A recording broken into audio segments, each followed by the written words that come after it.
It's great to see you, Özgür. Same here, Elliot. Same here. It's been ages, right? Yeah, it has been a long time. And I was thinking that, if it were not for the coronavirus, you and I would not be able to do a book event together. And so I'm grateful for that, because whether you knew it or not, you were so much a part of this book. And we were first becoming friends was kind of the moment I was just starting to conceive it and write it. Yeah, I was thinking about it. After I read the book, I thought to myself that Elliot was probably observing the society, the expats in Turkey. Is your well, you were one of the expats at the time, right? And also those who were in the counterculture movement, or some kind of intellectual elites in Turkey and their opposition, etc. Sorry, I got some kind of an echo. That's why I'm talking a bit weirdly. So, how were you observing the society at the time? I mean, were you really looking at me and thinking, okay, I can put some of his dialogues in the book, etc.? No, not really like that. I mean, so like for those who aren't familiar with this book, the book is it opens up and there's an American woman named Catherine, and she has been living in Turkey for a number of years, and she's married to a Turkish man named Murat, who is a real estate developer. And her marriage has not been going well for a while, and she's engaged in a love affair with an American photographer who's trying to make his life in Istanbul and transition from being more of a journalistic photographer to a fine arts photographer. And so the book opens one night when Catherine, this American woman, takes her son to an exhibit of this American photographer's photos, and his name is Peter. And she knows that taking her son to that exhibition will provoke her husband and cause an incident between them. And it does. And that incident initiates sort of the 24 hours of present action that the book is really anchored in, which is when Catherine is trying to flee Istanbul and go back to the United States with her son. But the story is sort of told switching between this 24-hour period and their past over many years, the past of Catherine and Murat and Peter, the photographer, and her love affair with Catherine. And also, many events that occurred in Istanbul that you're obviously personally familiar with, centered on the Gezi Park protests for Americans who don't know, and you can speak to it. But I say that's sort of the largest protest movement Turkey had seen in at least a generation. And it was a real challenge to the regime that is still in place there. And echoed out. So when I was living, to your question, like living in Turkey and being friends with you and guys like Ackerman, like I could certainly see how Gezi was still echoing, months and then years later, as you guys would talk about it. You would talk about it kind of how I would talk about my war with my war buddies. But I think one of the things that's interesting is like you're, and this as a novelist, like you're pulling from everywhere. So and I don't think I ever told you this, the opening scene of the book is this art exhibition, right? And it's at an apartment sort of nearby Istiklal Caddesi, which is one of the main thoroughfares that goes through Istanbul for people who don't know it. And that photography exhibition was very much mined from an experience I had going to a film premiere for a Syrian, the director was a Syrian refugee, part of the diaspora, and he had made a film called The Cow Farm. And I wrote a review of that film that was, I think it was in the New Yorker, and you read that review, and that's what put us in touch. So there you go. So that's sort of how it's drawn from life.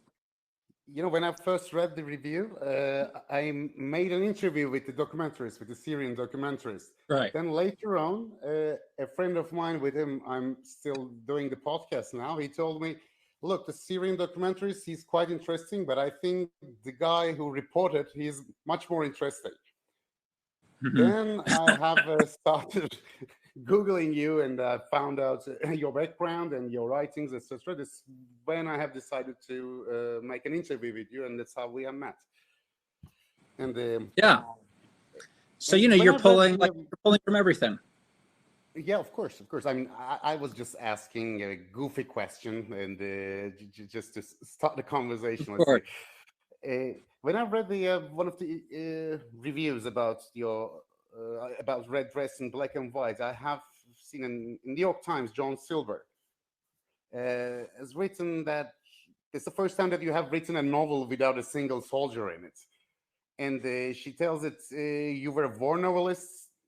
Now you are somewhat another kind of writer. What do you think about it? Did you ever consider yourself as a war novelist, or what does that mean?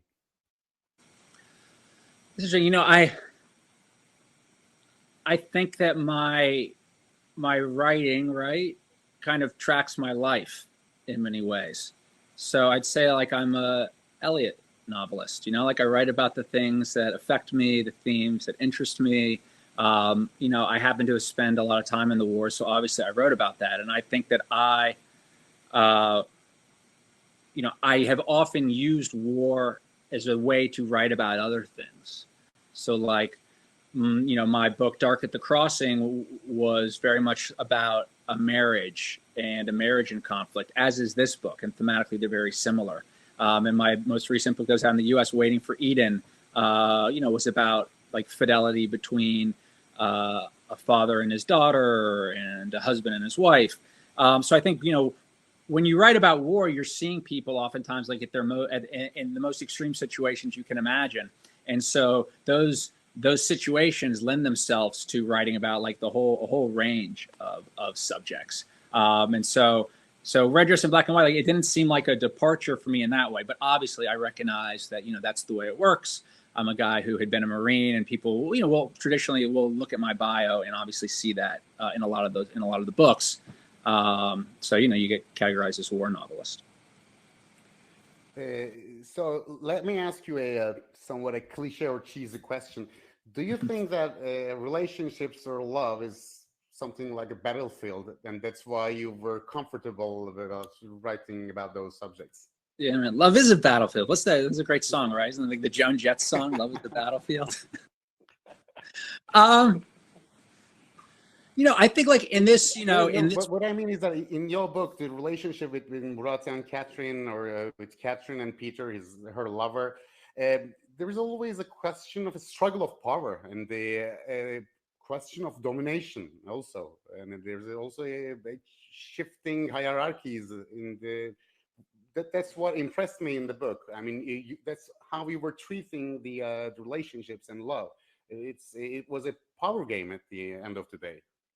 No, I'm not making light of your question because I think it's a good one. I think, there's obviously conflict exists in any relationship. And so, love is a battlefield, and, and politics is as well. And I feel like this book is very much a political book, not in so much as like I'm trying to deliver some type of political diatribe, but I'm trying to show and how the political is personal. So like throughout the book, I'm like toggling between these kind of larger political events that you lived and writing about them and how they're affecting these people, and then going to this very intimate relationship between a man and his wife, a woman and her lover, and two parents and their child, and showing how these larger political events really impact this somewhat dysfunctional family. And I think that, most of us have experienced that, whether it's, in Turkey or in the United States. I mean, I think we can, particularly for Americans, we all feel how like jarring our political lives have become, and can probably see how they ripple out into our personal lives as well. Yeah. And tomorrow is the anniversary of the Gezi movement. Mm-hmm. So your book also coincides with its anniversary. Did you pick the date knowing it, or is it just a coincidence? I didn't. It's just a coincidence. But you know what? There is one date in the book, and I'm glad you're here, that I don't think that was sort of like a nod. Is that I don't want to ruin it for anyone watching who hasn't read the book. But if you do get to the end of the book, one thing I'll tell you that American readers may not pick up on if they're new to reading about Turkey, is that the very last scene of the book, which is sort of like a denouement, all the chapters are date stamped, and the last scene of the book is date stamped the day before the coup in Turkey, which was intentional. Because you have a resolution, but of course tomorrow there's always a coup. And what really impressed me is that how you grasp the real politics in Turkey, how it is important, the important part of the real estate developers in the political game in Turkey, and your journalistic activities. Do you think that it was why you have analyzed the Turkish politics in a subtle or a sophisticated way than most of others? Well, I think one of the interesting things, and one of the things that excites me, not only as a journalist, but also as a novelist, right, is when you go in and you're learning about something and you're experiencing something, and you start to see connections. Maybe they're obvious, but it's obviously more exciting when they're not obvious. So, you just made the point, of the importance that real estate developers have in Turkey, in the political life, public life, and in business. Well, obviously, as an American, real estate developers have, at the moment, have a very important place in American society too. So, well, we still haven't elected a president who used to be a real estate developer, but we're following your lead. You could always hope. So, so sometimes, when I'm sitting there and I'm writing and I'm writing about Turkey, I'm not only writing about Turkey. I'm writing about the United States too. When you're putting characters into situations and seeing how they react in situations, their reactions are not solely inspired by experiences that I had living in Turkey. They're also experiences that I've inspired by the ones that I've had as an American citizen. Like you might, I don't know if you remember, there's a moment in the book where Murat, who is this real estate developer, he is with his son, William, who's about 7 years old. And he takes William to school some mornings in his car. He's a fancy black sedan that takes him to school. But after the Gezi Park protests, they're having a hard time driving through the city. So he has to take the subway like everybody else, which he hates. So he's crammed on the subway with his son, taking him to school as he goes into work. And they come out from the subways and they pass by a homeless man. And he looks down and he takes his son and he says, "You see this homeless man?" And it's at a time when Murat's business dealings are really not going well for him. And he looks at this homeless man. He says, that homeless man right there, is about 1 billion lira richer than I am. And what he's referring to is that he's so in debt with all of his real estate deals that this guy who has nothing is 1 billion lira richer than more wealthy than he is, because he's 1 million lira in debt. And he's wearing his beautiful suit as he says this. Anyways, that moment actually came out of something I saw Ivanka Trump say about her father in an interview, that he had said that to her once when he was in one of his myriad bankruptcies. So I just, when you brought that up, I was like, that is a very specific place where I kind of stole something from American life and wanted to put it in this novel as it relates to this real estate developer character. And what I see in your book is that as a writer, you are treating subjects like culture war in Turkey, or class politics, and also identity politics are also there. So what do you think about the identity politics in nowadays political life? Some consider that because of that, the class politics wasn't able to find its value and place in the political game, so it wasn't very good for the left in general. And some say that identity politics is, in a way, liberation movements for a lot of minority identities or sexual identities, etc. How do you see it as a writer when you approach the subject? Those are quite sensitive subjects, and where do you draw the line when it comes to the sensibilities of the society or some segments of the society? Well, I think it's interesting. Hey, listen, it's interesting because when you step outside of the for me, when I step outside of the United States, where these issues are very, very raw and alive, you go live somewhere else, you can see that the same issues of identity politics come up. They just come up articulated in different ways. And often, I think there's a conversation you and I had at one point a long time ago, which I always remember, which was, I think you were making this point to me. Pardon me if I'm misquoting you, but I think it was that, if you think about if you define politics, and I think this is a good definition of politics, as the maintenance or acquisition of power. Like, I think you can define politics that way. Politics is the maintenance and acquisition of power. There's two ways that a person can go about maintaining or acquiring power. One way is to unite people around the single idea, to inspire them. I would say, like, it's actually very challenging to do that.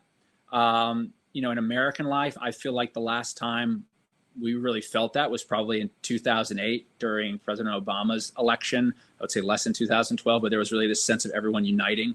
And that was very much the message of that campaign. So the other way you do it isn't by uniting people. The other way you maintain or acquire your political power is by dividing people. And that's actually far easier to do and much more common. And the way you divide people is very easy. You make them afraid. You say, there's this group over here and they're going to take this from you. And I think that is, most of the time, that is sort of what identity politics devolves into. It's the accentuation of differences as opposed to similarities in order to divide people and gain their support.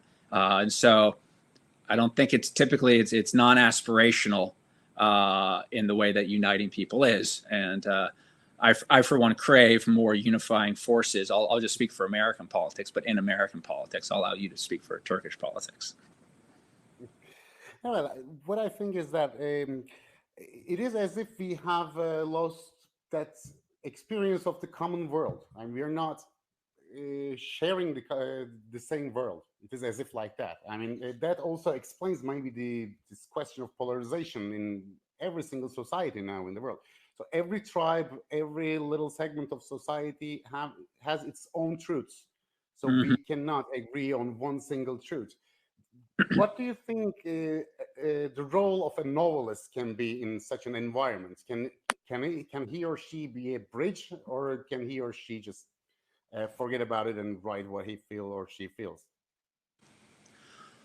Well, I certainly agree with you that there is not one central truth, and and each day that passes, increasingly we seem to be, not only within nations but internationally living in our increasingly balkanized realities, where we consume different media, we have different worlds that we're living in. I think what the novel can do, and just generally like what art can do, is convey not so much political truths but emotional truths. When like a book or a painting or a film is emotionally true when it makes you feel something. I mean, I don't know about you, but like that to me is how art works.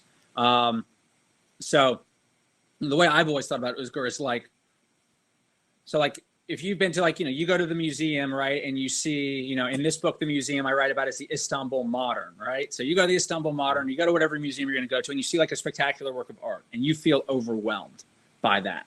So, or you go to a film and like you cry at the end of the movie, or you read a book and you really feel something during certain chapters. So like the artist then has like transferred some portion of the emotion they were feeling to you, the consumer of the art. because like I know when I'm writing, if it is going well, I'll feel something when I'm writing. I mean, I'm not saying I'm like sitting there weeping at my keyboard, but it'll come together and I'll be like, yeah, like this feels right. And my hope is that the person reading it will feel not 100% of what I felt, maybe, but maybe they'll feel a fraction, maybe they'll feel a quarter of what I felt or understand it in the same way. And in that way, I am transferring my emotion to them. And that action of like emotional transference, I think, is what all art does. And it is ultimately like an assertion of our shared humanity, that we're all people. Because I'm a person, I felt this as I wrote it. How amazing that I can like put it on a page and someone, half a world away can read it and feel something as well. And that like assertion of our shared humanity to me is an inherently optimistic act. And in this age where everyone has their own truth, and in this increasingly cynical age, I think it's one of the few affirmations we have that we're all sort of the same. And I think to what we were talking about before, I think it's unifying, because God knows, like everywhere you look, you are being encouraged to focus on the many, smaller ways we're different. Well, I think the United States is quite a polarized society, but Turkey started its polarization a couple of years before, and the religious element is maybe stronger than the religious element in American politics polarization. So, in my case, what makes me upset is that in such a divided society, but sometimes you write something, but it's impossible for you to reach the other half of the society, because Sure. they categorize you, and they don't even want to read what you're writing about. Does the same problem exist in the United States, or specifically for you? Do you feel anxious about it?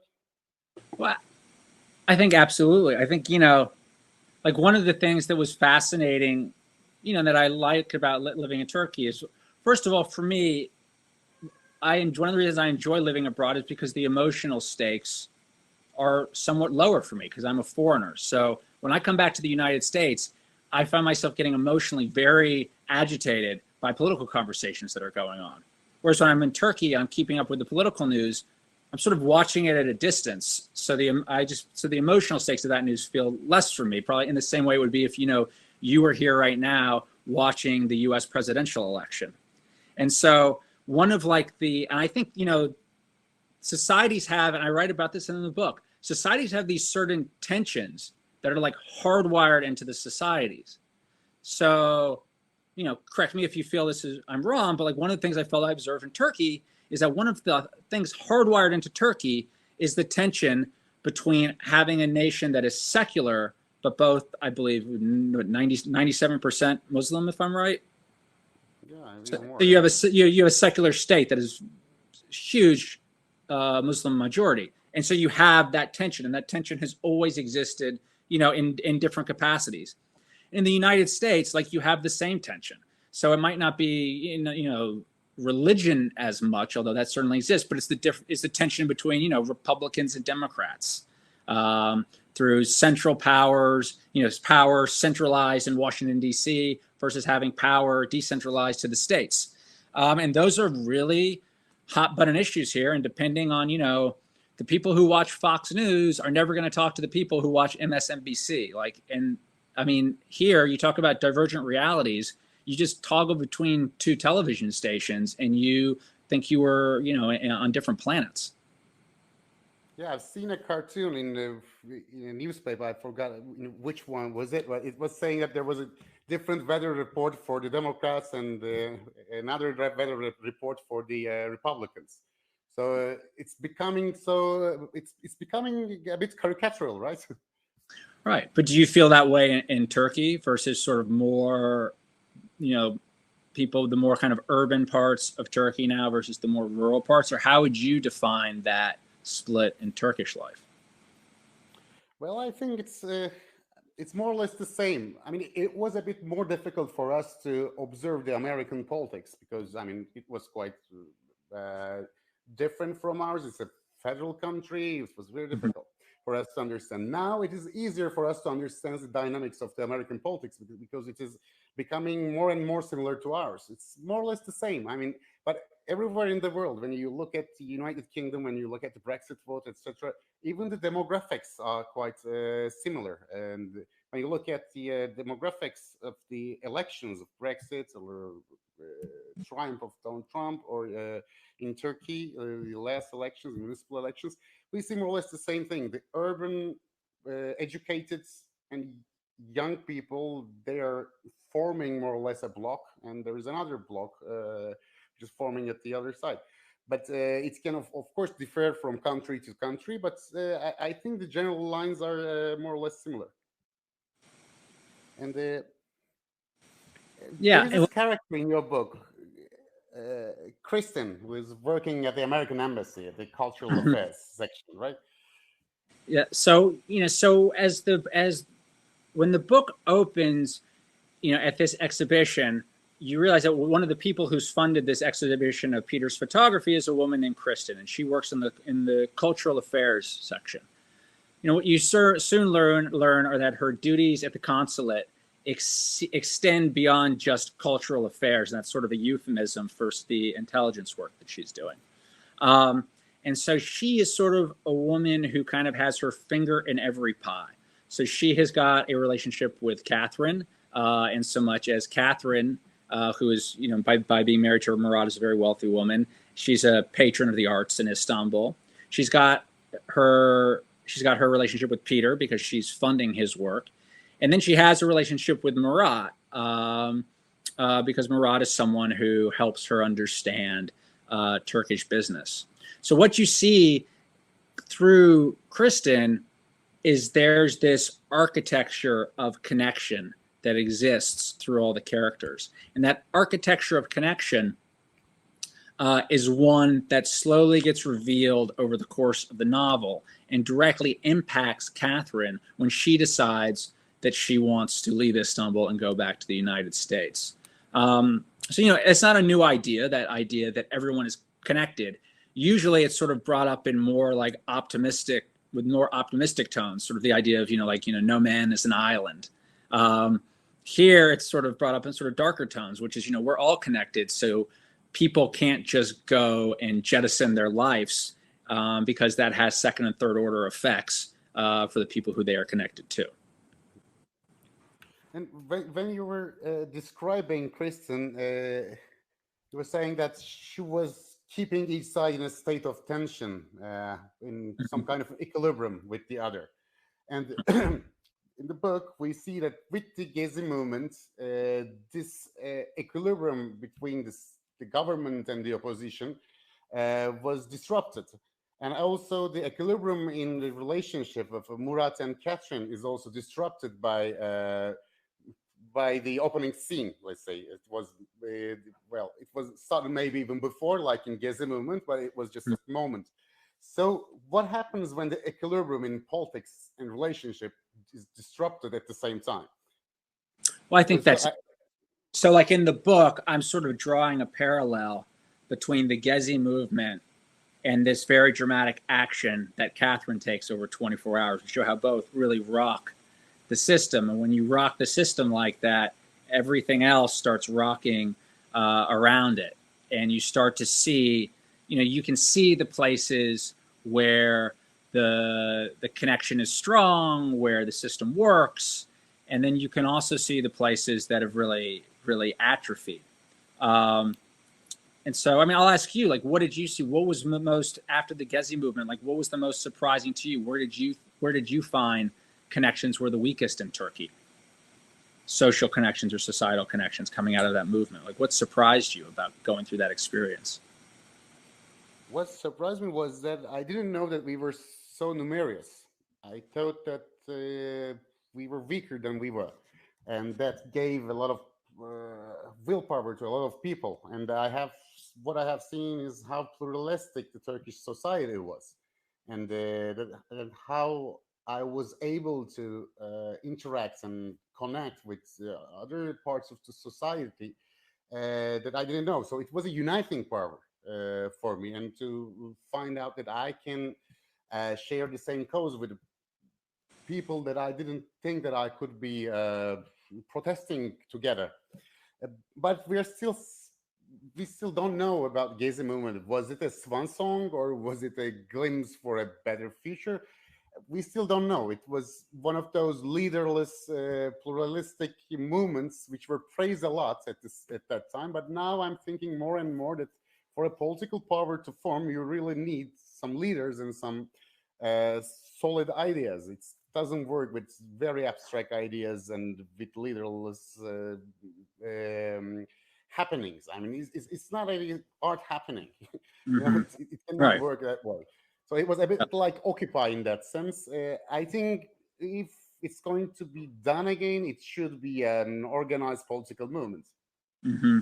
Well, maybe it will be. But I think what you said, I remember you told me at one point. I'm sorry if I'm misquoting you, but you basically said to the effect of like, at the barricades against the police at Gezi, like the toughest men were the transsexual women. And I remember hearing that. I think it was from you or from someone else, and like that really sort of like it didn't jive with me for a second. And I was like, oh yeah, of course. Like, because if you want to talk about the most marginalized group in Turkish society for the longest time, it was transsexuals. And so when everyone started protesting against the police and coming out against the police, they were the ones who were like, we've been doing this forever. Like, welcome to the party in a certain way. And I only bring that up because as you mentioned, like these moments and movements where you see connections that were not obvious before, but then when there's that jarring effect, you suddenly see how the sort of hidden architecture of a society. And I feel like we're seeing it now. I mean, we're seeing it in some ways like in a worldwide way now as we all go through this coronavirus. I mean, I can't think of anything in my lifetime that has affected the world as acutely as this has affected the world. The fact that you and I are sitting here kind of both living this parallel self-isolation locked in our apartments, and we're literally half the world away from one another. That's quite true. And what do you think about the fiction after the pandemic? Do you think it's going to be the same old story, or do you think that there's going to be a new literature coming out of it, or is it still too early to have an opinion about that?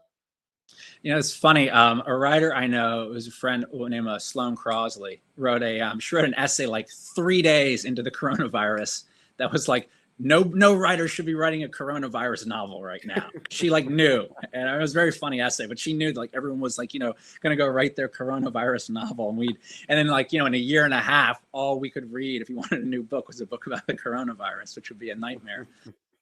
But I don't know, you talked about being a war novelist, and I actually think there's some parallels in the germination time that it takes for literature of kind of a singular event to come out. So I don't know. I'll be really interested to see the works that kind of come out of this experience. I'll be interested to see how writers from different countries deal with it in their literature. And then I'll also be interested to see sort of like, when does the great coronavirus novel come out? Like I imagine like there's probably going to be one in like 18 months that'll get all the attention and will be, coronated as the great coronavirus novel. But like the true masterpiece will come in like, it'll be like Tolstoy, he'll write about it, he or she will write about it in like, I don't know, 50 years. And that will finally be acknowledged as being the, the be all end all of the coronavirus. But I'll tell you right now, I have no desire. The great Gezi novel isn't there yet. Maybe yours is the one. I don't think mine is the one. I think you or someone in Turkey will write it. The book is, listen, the book is about Gezi Park, and I write about Gezi Park, but it's about a lot of other things too. And that's how, like, I kind of look at it like, a war novel. Like, I'm using that event. It's not my event, but I recognize that event. I recognize it in American society. I can point to any number of sort of traumatic events that have rocked American society, and those could be the Gezi Park of this novel. I will say that as an American writer, if I were to try to write about one of those events in a work of fiction, as you alluded to, my fear would be that people's views are so strong on those events that you shut the reader off from too much too quickly.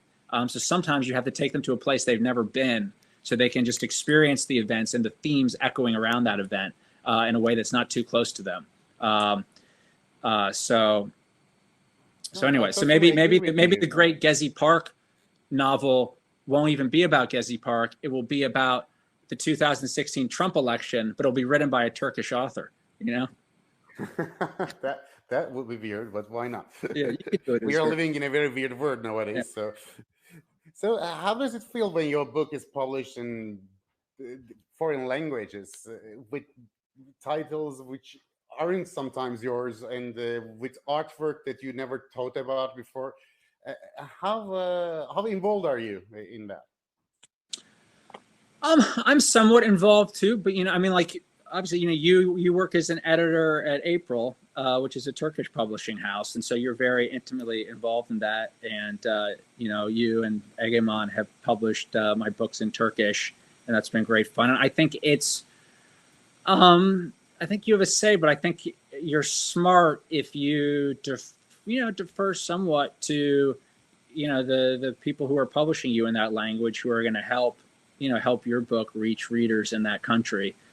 Because I don't pretend to, I'm sure that I have plenty of blind spots into, the best cover or the best title for a work of fiction in a foreign country. But I will say it's very gratifying and thrilling to see your work in another language, because it just shows how far books can go. I mean, I'll flip that on its head. Like, what's it like for you with The Peace Machine?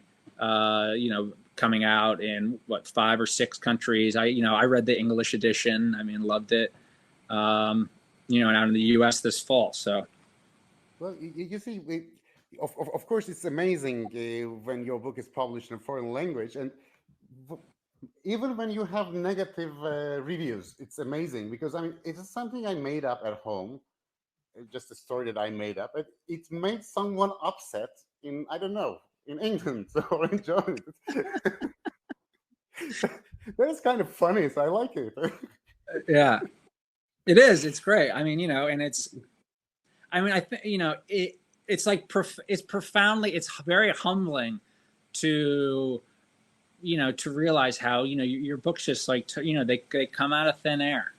And so when they walk in the world, this is not necessarily exclusive to international editions, but when a book of mine comes out, my emotions are always a little bit mixed. I feel like, my wife knows, like, that I'm kind of like a little bit sad on publication day. I'm not like because it's not mine anymore. It's out in the world. I mean, lots of writers have said this, but it's true. And it's sort of like, I would imagine it's kind of like, when a child leaves the house, and and you hope it goes out and does great things, and you maybe every now and again it'll come back and visit you, but by and large it's going to be out in the world, on its own journey. But is it right? So you work quite hard, because I remember one time when you were in Istanbul, just only for a couple of days, 4 or 5 days, and you had the jet lag and everything, and you told me that the other day you would be writing for a couple of hours, and I asked you, and why are you writing? And you're only here for a couple of days, and you told me, well, because I'm a writer. Then I thought to myself, okay, now that explains why I have only 1 novel and that guy has 4 of them. But you work quite hard. And the outcome is quite impressive. Is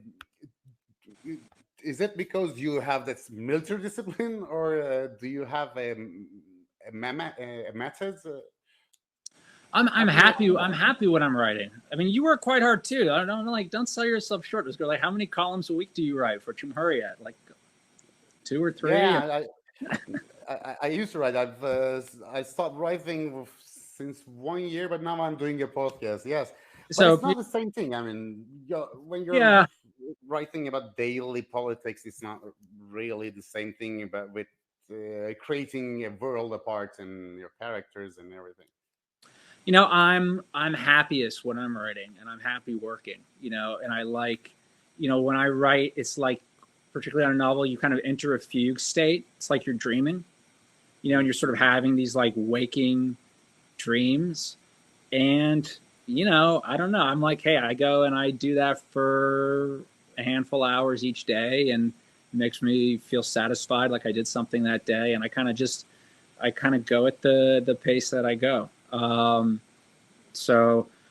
But I will say too, on Friday, yes, maybe there is like a little bit of the old soldier in me who gets up and sits down and like wants to, all right, let's do it. It's time to go. Doesn't matter that you don't feel like it today, Elliot. Like, let's go. So, well, as your readers, we would like to thank this inner soldier because,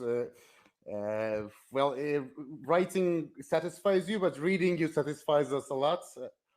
And maybe we can take some questions from the audience. Yeah.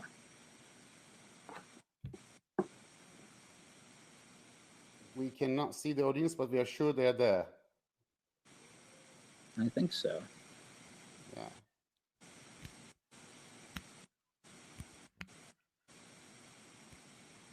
So the first question is always difficult. Right?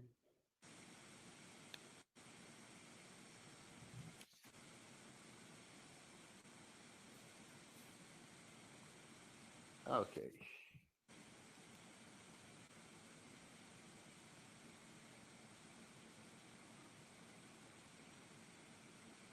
Well, Sarab Zavaleta asks if you write every day and for how long? I try to set like, if I'm working on new material, I try to set like a daily goal, or like 1,000 words a day, and however long that takes. And it usually takes me, I don't know, a couple of hours, or, it probably takes me like 3.5 hours to do that.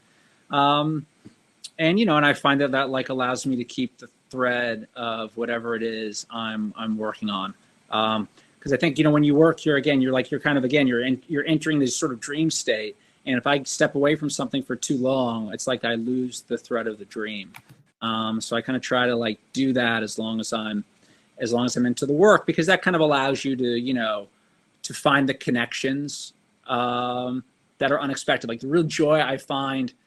Listen, the books that I love to read are the books that, you're interested in, you're coming along, but you can't kind of see how it all comes together. And then you see it all coming together. And that's like really nice. I find that really nice when I'm reading.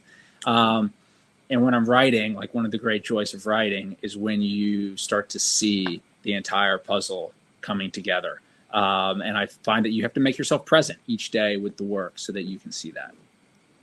It's true. And there's another question from Mina Hamedi, and he asks you, Elliot, do you feel a kinship with Turkish people? Anything that you struggle to translate about your experiences there to an outside audience? I feel a kinship to Turkish people mainly because I love living in Turkey. Like Istanbul is my favorite city in the world. So, people who love that city too and have made their lives there, I feel a kinship with and a deep affinity for. I also, again, as I probably alluded to, in our conversation, right? I see big parallels between Turkish society and American society, and what we're going through and the divisiveness that exists. They're not direct parallels, but they're certainly there. And I think part of them just are due to the fact that, we're all people occupying this earth. But part of them, I think, are real and to this moment, like what you were talking about, Özgür, like how you see, the polarization that exists not only in America and in Turkey, but in the UK and in Europe. And this is a moment where, a lot of the world is trending in the same direction and dealing with the same issues of polarization. And now it's sort of amazing because we're going through a pandemic together, all of us. And I wonder if this pandemic will be something that, I would hope maybe unites people across the world and is proof, real proof of our connection. I'd like to think that, but I'm concerned that it could have the exact opposite effect. Yeah, I mean, some say that it's going to be the great divisive factor, or some say that it's going to be the great equalizer. Mm-hmm.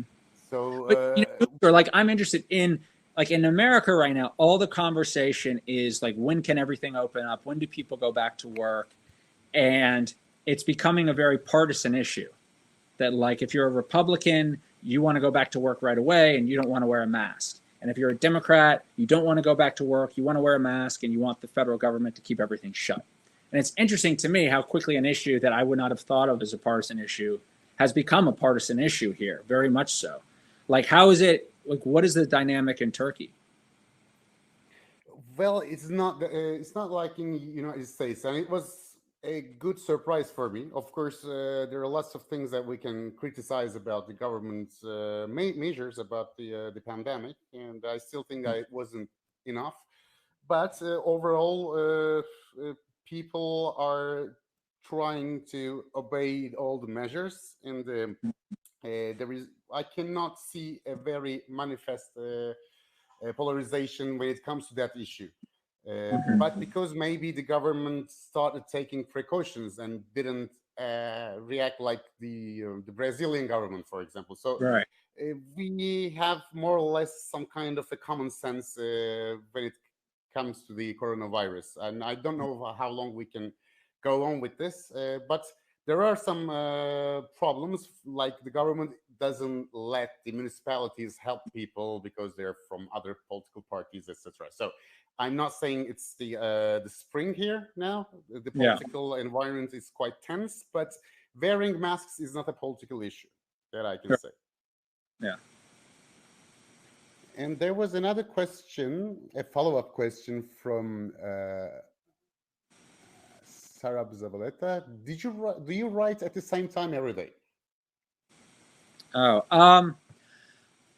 I tend to write in the mornings because I'm fresh and I like getting my work done kind of early in the day, because then I know it's done. But I'll say one thing I do is when I'm finished for the day, I'm finished for the day, and I don't go back and like keep messing around with things and rewriting things and letting and spilling nervous energy onto the page. I let it sort of sit in my subconscious, and I think that's important because a lot of issues will get worked out if you put them into your subconscious, and then just allow yourself to come back the next day fresh, and you'll see things with new eyes. But yeah, generally I'm a person who writes in the morning. But like Özgür, Lee, Lee, my wife, she's a writer too, and she is very different than I am. Like, she writes kind of at all times. She will work very hard for 2 or 3 days, far exceeding anything that I'm doing. And then she'll take 3 days off, and she'll be kind of working through problems in her head. So, like, I don't suppose there's any one way to do this. I just sort of have like my method of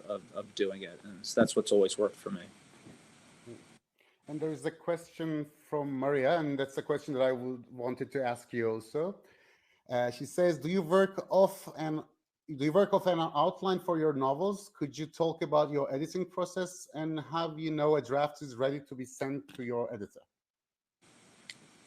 I have I've never really worked off an outline. What I will do is I'll be working on a project, and when I get to the end of my work for the day, at the bottom of I'm going to get really into the details. At the bottom of my page, in all caps, I will write like, this is what's going to happen tomorrow, like blah, blah, blah, blah, blah, just like some notes to kind of let me know what's happening. And I'll usually like write 2 or 3 sentences in all caps that are like my starter sentences for the next day. So I don't have to you can count these to the next day, Elliot. And I'll write those out just to sort of like get me going.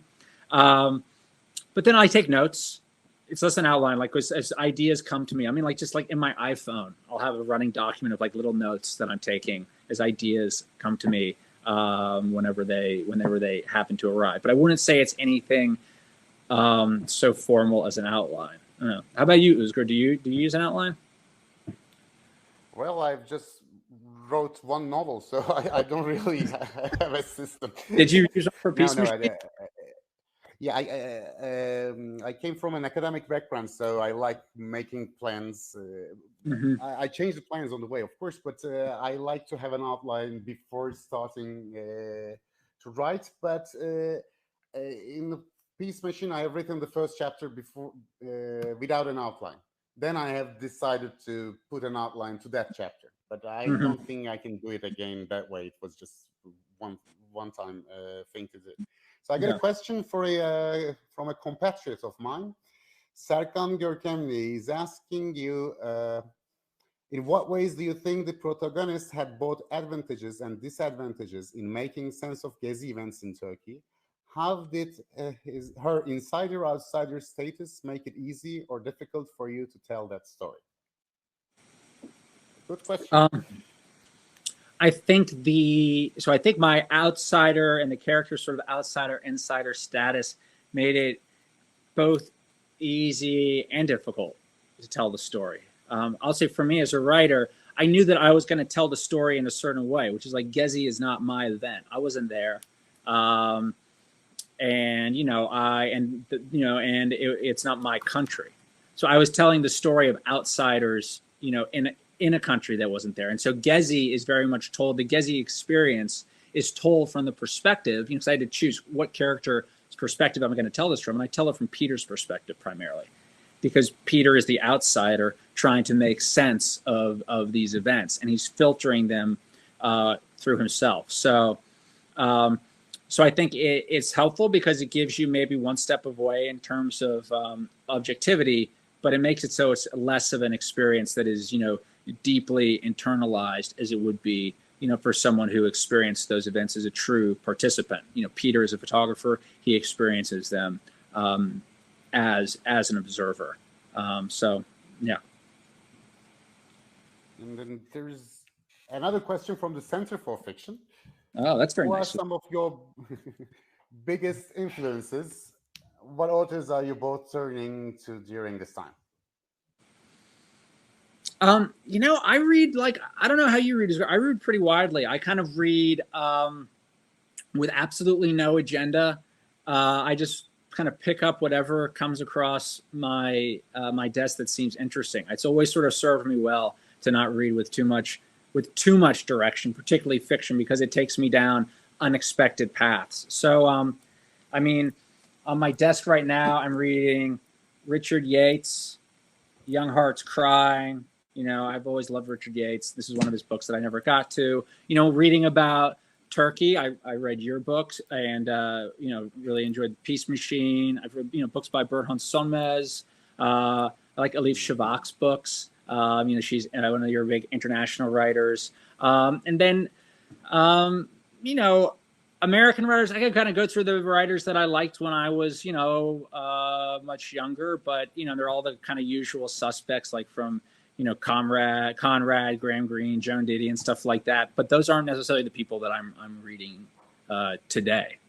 But how about you? What are the Turkish writers that you think should be getting more play in the US and the UK and in English markets? Well, there is Saygın Ersin. His book was recently published it's been a year maybe. The Pasha of Cuisine is the name. It's about an Ottoman royal cook who makes magic by his cooking. And it's also a love affair and an adventure. I really like the book. And it's a nice fantasy, but there's also a lot of metaphors, etc. I like it a lot. There's this book of Ece Temel Kur'an. It's a non-fiction, How to Lose Your Country in 7 steps. So she's trying to figure out what's happening around the world and focusing on Turkey. And Orhan Pamuk is always a sure name to follow, and he's a very good novelist. And as you said, Burhan Sönmez, I really like his books. And there was also Aslı Erdoğan. I think she's been translated also into English. And we've got some real gems from a bit from the past. I really like Ahmet Hamdi Tanpınar. He's been translated. I think he was an author from 1950s and 60s. Yeah. And he wrote a lot of ironical books about the modernization period of Turkey. But I don't know the exact names of these books in English. His name is Tanpınar. I'll just send you a message, or I just write it in the general chat. I think there are quite good Turkish novelists from 1950s and 60s who are there to be discovered. I feel like there's much more kind of a trend towards like magical realism in Turkey than there is in Turkish literature than there is to sort of American English literature. And there's like a lot more, and I mean this in a good way, like kind of like whimsy like people like take much more big creative leaps in Turkish literature. Like there's more magic, there's just more sort of, stuff going on. I'm like, like this book, which I love, Young Hearts Crying by Richard Yates. Like there is no magic in that book. It's about like 1950s America, like thump, thump, thump, thump. It's very beautiful because what he focuses on is very beautiful. But like Turkish literature is so often to me, it's like on a big stage. Well, it's difficult for me to analyze it because I'm not really an expert in the academic sense of it, but I Neither am I. see that in Latin America also, in South Yeah, American sure. literature, you see a lot of magical realism. And maybe this novel was invented by the West, so you have the rules and you have the science of it, and maybe sometimes you're obeying it too much, and we are taking more liberties when we're writing stuff. Maybe that might explain it a little bit. Yeah, that's probably true. That's probably a fair analysis. So, but it also makes us a novel should have a good structure. Mm-hmm. So taking a lot of liberties is good, but mm-hmm. when you lose the structure of the storytelling, it can have very bad results also. Well, I think like every novel has its rules, and the rules of the book are established by the author, and the author is then bound by the rules. So you so you can make the rules whatever you want the rules to be, but then you have to follow your own rules in the work. If that makes sense. That's true. That's true. I think that was a great closing line, Elliot. And thank you. Thank you for about to finish our hour. I thank you. Well. Thank you, Özgür, and thank you, Elliot. Everyone, buy their books. Thanks for joining us, and we'll see you again soon. Thanks, everyone.